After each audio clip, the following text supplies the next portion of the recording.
Bienvenidos a Alimentos y Regiones. Vamos a hablar un poco sobre la hidrovía Paraguay-Paraná. No, hablaremos bastante y fundamentalmente hablarán los que más saben de todos los países vinculados a ella. Es demasiado importante para toda la región para no darle su tiempo. Si en la localidad de Cáceres, en Mato Grosso, una dulce joven echara un pañuelo al río, tardaría un mes en ser recogido por alguien en la zona de Rosario. Son muchos kilómetros, 3.400 kilómetros de una maravillosa vía natural que tiene como destino ser la unión de nuestros 5 países. Nosotros hacemos este mínimo aporte con la esperanza de que conozcan más al río y sepan qué vincula y beneficia con sus aguas marrones, vigorosas y nutricias. Pero también que conozcan el camino sinuoso hacia el entendimiento, los acuerdos y los intereses. Paraguay y Argentina tienen el máximo y declarado interés en el río. Bolivia debería tenerlo, Brasil reflexiona sobre las alternativas y Uruguay ve la oportunidad de una industria de servicios para beneficiar a su país. No hay ninguno que no sea beneficiado por sus aguas y solo queda entenderlo y respetarlo. Estos ríos desde el inicio han sido el medio de comunicación y transporte de los habitantes naturales, luego en la conquista. El enorme regalo de la naturaleza que es este río Paraná y el Paraguay fue enmarcado en el Tratado de la Cuenca del Plata en 1969, que marcó la decisión de los países ribereños de su utilización común y armónica. En 1989 se creó el Comité Intergubernamental de la Hidrovía. La hidrovía es un bien que para que demuestre su potencial hay que vestirlo de infraestructura. La CEPAL hace un fuerte hincapié en el atraso en infraestructura y logística en los países de la región, que tiene consecuencias importantes y que estaría evidenciando que las cosas desde los gobiernos no fueron encaradas con una mirada realista y proactiva. Lo que ha habido es un deterioro en la situación de la logística en los países del Atlántico, a diferencia de los países del Pacífico, como Chile, Perú, Colombia, que se han esmerado más, digamos, han invertido más, han empezado a superar algunos problemas. Todavía restan muchos, pero en los países principalmente en el Atlántico, Argentina, Brasil, como las grandes economías, ha habido un retroceso. Ese retroceso por falta de inversiones, por esa concepción anticuada que hablaba antes, se transformó en un deterioro de la eficiencia, un deterioro de la competitividad vía infraestructuras más antiguas, pequeñas, insuficientes, que llevan a un crecimiento del costo logístico. Y ese costo, comparado con el mejoramiento que ha habido del lado del Pacífico, hace que hace 15 años cualquier carga argentina tenía naturalmente como salida los puertos de Argentina, sea de la hidrovía o del puerto de Buenos Aires, y actualmente ya una buena porción, casi la mitad del territorio, encuentra el mismo costo entre irse a Buenos Aires o irse a Chile. Y entonces eso es la confluencia, de que de aquel lado hicieron las cosas mejor y de este lado no. En lo que respecta a Argentina, en muchos aspectos su evolución fue extraordinaria y en otros su impulso fue decayendo y arrastrando el desempeño de la región. Entiendo que después de 20 y pico de años que está la hidrovía y el comité en funcionamiento, me parece que privilegió esta decisión de los estados y esta decisión de los estados, en verdad, encaminado a partir de las cancillerías de los gobiernos, involucraron decisiones que había que tomar y que de repente, como pasó con el Tratado del Mercosur de Oro Preto, o sea, se trabaja durante muchos años hasta consolidarlo, después se pone en marcha, después todos esperanzados en que esto crece y después hoy estamos en condiciones dificultosas como muchos de los tratados que Argentina adhiere. Hoy tiene convenios bilaterales con Uruguay, tiene convenios bilaterales con Brasil, tiene convenios multilaterales con los países miembros, los 5 países miembros, en donde en esto en particular se han hecho como 40 y pico, creo 48 reuniones al día de la fecha, en donde en verdad hubo dificultades en los países que no supieron corregir, que su diagnóstico no lo interpretaron y que nos encuentra en una hidrovía en donde, yo te puedo decir, nosotros empezamos a navegar en los años 70, en donde la Argentina tenía 100 barcos en el comercio exterior internacional, más 100 barcos de bandera argentina en el cabotaje nacional, o sea que involucraba 200 barcos sobre fletes que en el mundo se manejaban conferenciados, en donde Estados Unidos en los 70 sale de las conferencias de fletes y había que salir a competir, y en este modelo, en verdad la Argentina no interpretó la competencia y por decisiones empresariales o de los estados, en su voracidad de las tasas, recaudaciones, impuestos o del sector laboral, nos encuentra en una marina mercante desaparecida desde hace bastantes años.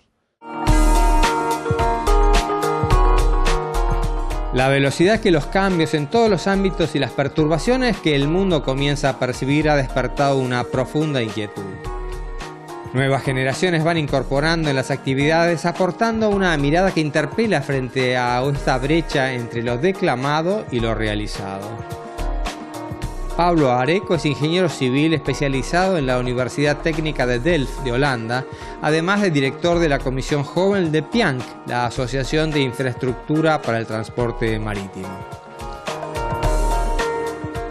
Por muchos años la hidrovía viene funcionando y ha sido un ejemplo muy interesante a nivel mundial, pero a lo mejor es una deuda pendiente en pasar a un plan de acción donde se materialice esta integración entre los países, donde se busque un desarrollo más integral de todo, es decir, diálogos, diagnósticos, planes, se han hecho varios sobre la hidrovía. Ahora esos planes hay que implementarlos, si no es un lindo documento que queda guardado en un cajón o queda en la memoria de algunos. Eso hay que pasarlo a un plan de acción, y ese plan de acción, como te comentaba antes, tiene que tener nombres y apellidos, y esos nombres y apellidos no son de una región, no son de un solo país, sino de todos los Estados miembros, y poder definir políticas a largo plazo, algo a lo mejor que es una falencia en nuestros rincones del mundo. O sea, como te comentaba hace tiempo Hans van der Werf, o sea, Europa es otra idiosincrasia, otra forma de trabajar, pero definieron políticas supranacionales que permiten esa planificación y continuidad implementada a largo plazo. Eso para mí es una de las grandes deudas que tenemos en planificar por el bien común y trabajar todos en conjunto para un desarrollo de la zona.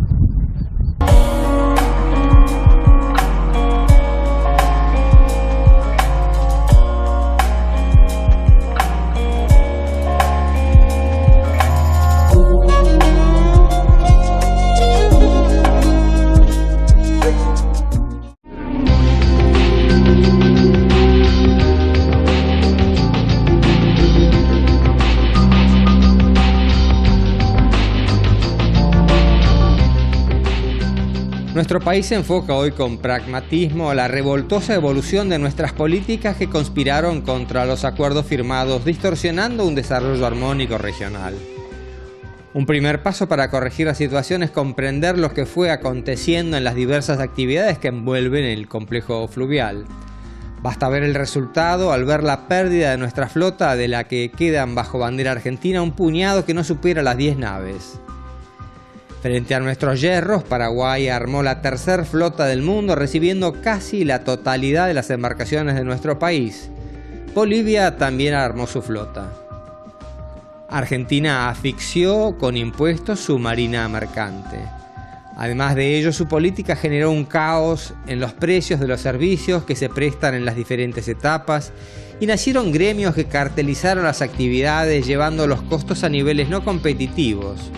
Para colmo, la prepotencia de nuestro país ignoró muchos de los acuerdos firmados y resoluciones del Comité Intergubernamental de la Hidrovía, conformado por los 5 países. el Estado del presidente Mauricio Macri tomó una decisión estratégica como país de recomponer la actividad con los países miembros, no solamente con los vecinos, sino con los países miembros del Mercosur y abrir las puertas de Argentina al mundo. En esto resolvimos algunos de los problemas que nos habían distanciado, como en el caso de los uruguayos, la disposición 1108 que no les permitía el tráfico de barcos a Uruguay, la disminución de la hora de los convoyes que perjudicaba al tráfico, y todas estas cosas había que decidirlo en un marco en que la Argentina pagaba a los bonistas, le daba la gobernanza al campo para poder producir y mejorar, y atractivos para la actividad, y bueno, a nosotros nos quedó en esta resolución trabajar fuertemente dentro del ámbito del comité. Hoy la presidencia la tiene Argentina, la radicación de la sede está en Buenos Aires, se está resolviendo el tema del presupuesto y la localización, que ya está decidida, y por delante la renovación de este convenio, y sobre la base de 4 o de 3 definiciones. Una, la necesidad de levantar la vara de formación del personal que navega nuestro hidrovía, o sea, el río Paraná, desde Corumbá hasta Montevideo, en la cual debemos respetar las condiciones de la OMI, que todos los países miembros de la OMI adhieren a este convenio internacional, o sea que debemos levantar la vara de la formación. Por otro lado, la defensa del medio ambiente, y por otro lado, la seguridad. Sobre la base de este acondicionamiento, que los 5 países estamos de acuerdo, ahora permitir resolver la distorsión de costos, o sea, competir con el precio justo, que es lo que nos involucra el día de hoy. Así como Argentina alteró acuerdos y atentó contra su propia flota mercante, por otro lado el sector privado instaló el complejo de crashing más grande del mundo en la zona de Rosario y se generó un impulso histórico que promete continuar. Porque a pesar de todo aquello, la hidrovía Paraguay-Paraná demostró que es el cauce natural y lógico de la producción.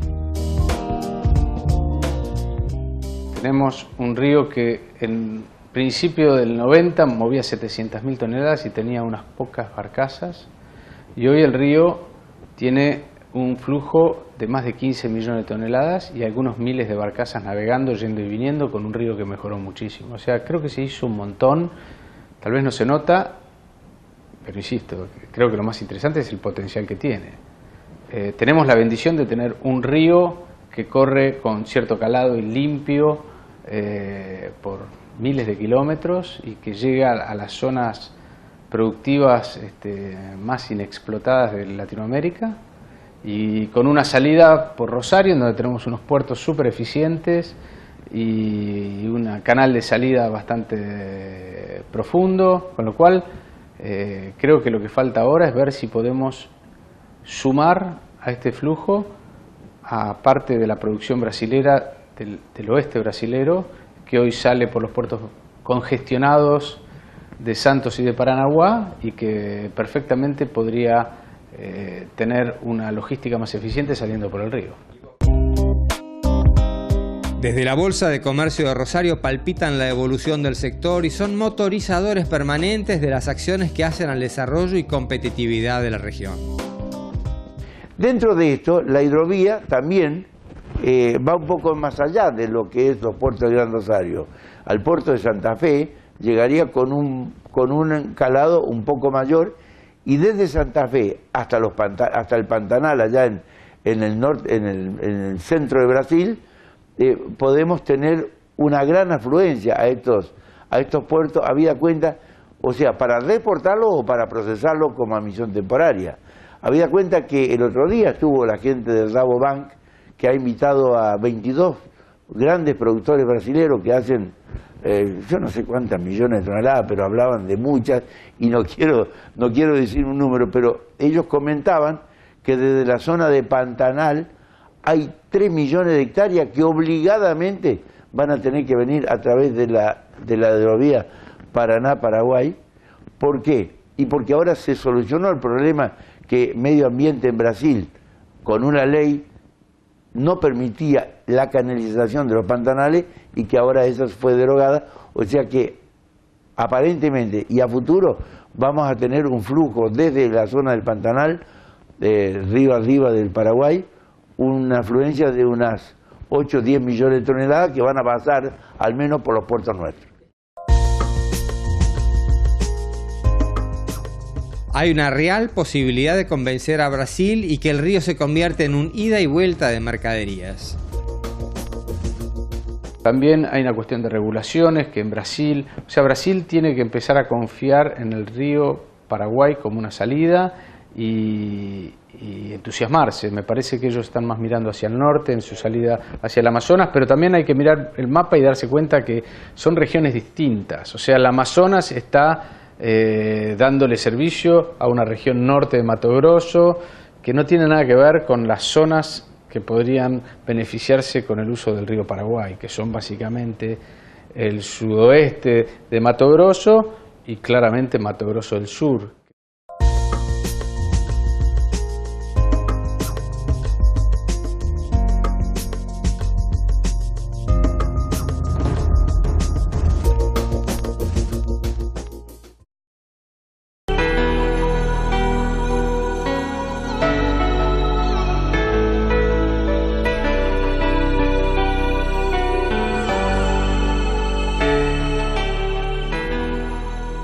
La región produce commodities que tienen un bajo valor. Los márgenes son pequeños y los volúmenes muy grandes, entonces la ingeniería y la eficiencia en el transporte serán la llave del desarrollo. Nuestro producido de bajo valor agregado, sujeto a commodities, compite con mercados de producción de Australia, de Nueva Zelanda, los mercados de consumo en el hemisferio norte, Australia y Nueva Zelanda más cerca del oriente, así que las distancias son más cortas, los fletes son más baratos. Y después tenemos en lo que el ámbito del continente americano, sacando a Brasil que está en el hemisferio norte también, nos encuentra Uruguay, Argentina, Chile, Paraguay, Bolivia y el sur de Brasil. O sea que si trabajamos en conjunto en que el costo del flete, que tiene que ver, o sea, el precio del producto tiene que ver con el costo de producción, el costo de comercialización y el costo de transporte. Si ese costo de transporte logístico está en competencia y está en el orden abajo de los 10 puntos dentro de esta ecuación económica, estamos hablando de que el país puede producir en competencia con estos países en Oriente. Si estamos por encima, y estamos por encima largo, estamos arriba de 30 puntos, estamos fuera del mercado. ¿Y esto qué significa? Fuera del mercado significa gente fuera de trabajo, sin trabajo, localizados en el interior, pobres o se vienen del interior a las villas que están en las ciudades. O sea, en esto hay una voluntad regional de trabajar en conjunto, de ajustar tarifas, de ajustar las distorsiones, de ajustar las calidades, la calidad de los servicios, y en esto estamos trabajando y mucho en este último año y medio.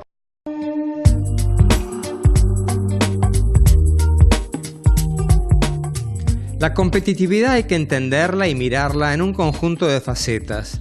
El río y el caudal de productos transportados son un insumo para el desarrollo.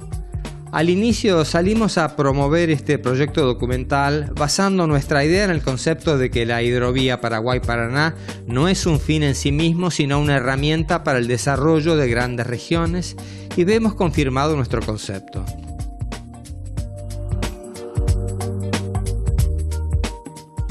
Porque el crushing, digamos, convengamos que el crushing es una industria a media, digamos que es un servicio que se le da al productor, porque la transformación es tan rápida y una escala tan grande que el agregado de valor no es tan importante. Es más importante el uso de insumos, de mano de obra, de gente que trabaja, que se le da valor, que lo que realmente significa la transformación. Por eso el agregado de valor a veces no compite con la logística.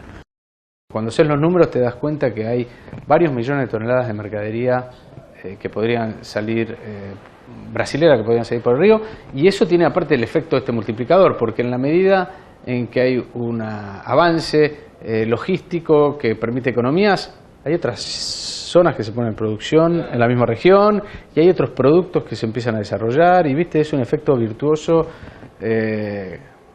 realmente transformador. Pero para ello todos debemos comprender las reglas de juego y de la competencia dentro del país a través del esfuerzo del trabajo y la capacitación, y hacia afuera en el armado de consensos y normas para respetar. Esto es muy bueno. O sea, en los países cerrados no podés competir. En los países abiertos y en los países que tenemos diálogo, yo cuando digo tenemos diálogo, el presidente habla con el presidente uruguayo, el ministro Dietrich habla con Rossi, ministro de Transporte, y tenemos reuniones cada 4 meses. Y tenemos una agenda de trabajo, y tenemos un tablero de control, y tenemos una métrica de medición. Y atrás de eso venimos nosotros, de los responsables de los puertos de Uruguay y Argentina, consensuando intereses en costos, en resolver la distorsión de costo y competitividad en un acuerdo regional, y por el otro lado, obras de desarrollo. Y es la única alternativa que te queda, la única alternativa inteligente. O sea, la otra es volver a lo mismo que estábamos haciendo, esto es de verdad. Una vez un funcionario, un ministro, me dijo algo que me pareció muy certero y muy claro. Nosotros los argentinos, en este tema, en vez de tratar de impedir y ponerle palos en la rueda tal vez a nuestros competidores, tenemos que justamente aprender las cosas buenas que ellos hacen y afilarlos y ser competitivos. No tenemos que ser competitivos mediante trabas. Tenemos que ser competitivos imitando las cosas buenas y siéndolo. Y creo que podemos. Como el río es compartido, a veces las acciones se postergan o los inconvenientes no se vislumbran con objetividad. Hubo una época en que el país fue pensado con visión estratégica y allí surgieron puertos, trenes, rutas. Hoy cabe hacerse algunas preguntas. Y justamente estos son los temas que se ven en la universidad, lo que comentamos, es la logística portuaria, intraterminal, pero las conexiones al hinterland. Porque al fin de cuentas, la eficiencia que nosotros tengamos en la vía navegable y en los puertos es una de las partes, pero la conexión hacia el interior y hacia las áreas de influencia es lo que trae la carga y es lo que hace, hoy por hoy, es lo que está afectando la competitividad de nuestro país y de la región también. O sea, a veces cuando uno ve que hay camiones que están haciendo viajes de 1000 kilómetros, 1500, 2000 kilómetros, en forma paralela a una arteria fluvial, como es el río Paraná o el Paraguay, o distintas vías navegables menores que puede haber en la región, como puede ser también el río Uruguay, y decimos, ¿qué estamos haciendo tan mal? ¿Por qué pasa esto? Desde afuera, objetivamente, un organismo como la CEPAL diagnostica y a todos nos involucra en su mirada. En muchos países de la región lo que vimos en los últimos años fueron problemas en el nivel de inversiones, un exceso de burocratización de procesos internos y externos, y en muchos casos también problemas institucionales que en buena parte tienen que ver con corrupción. Para mí esos son 3 ejes fundamentales: aumentar la inversión, mejorar la calidad institucional, y eso nos lleva necesariamente a resolver problemas de corrupción, y desburocratizar procesos para bajar costos artificiales que hoy existen y que son enormes. Dicen por ahí, al que le quepa el sayo, que se lo ponga. Seguirán otros programas donde los protagonistas de las decisiones importantes nos aportarán sus puntos de vista en los diferentes países.